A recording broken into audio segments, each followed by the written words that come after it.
Hi, my name is Andrew Haxby. I am a postdoctoral fellow in the anthropology of economic experimentation.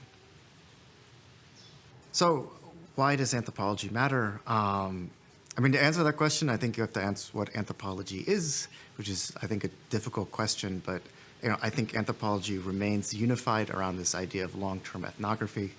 And long-term ethnography, it's a stress on holism, a stress on complexity, and on sort of non-predictive description.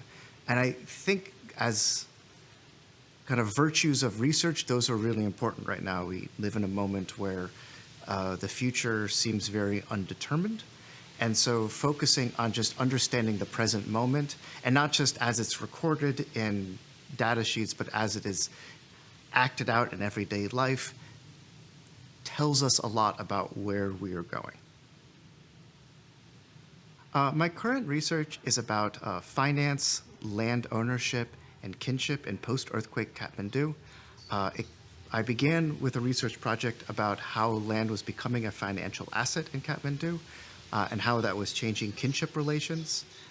Land is becoming extraordinarily expensive in Kathmandu. It is the one thing that is thought to never lose its value. So I was very interested in this idea of an asset that never loses its value and how families are reshaping around that idea in ways to kind of ensure their future. So I began that as my research in 2015. 3 months after I began my research, there was a massive earthquake in Nepal.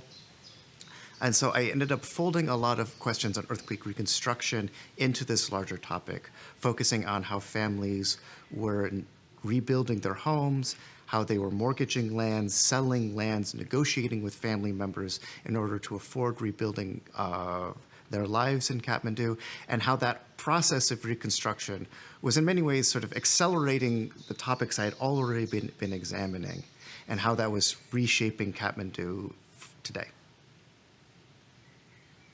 It contributes, firstly to the studies of disaster. Disaster has become an increasingly common topic in anthropology and the social sciences as it becomes more common. And one of the questions is, why does disaster reconstruction often go so awry? And my research aims to help to answer that question by examining this disjuncture between how families and communities understand ownership versus how formal institutions understand ownership, particularly land ownership.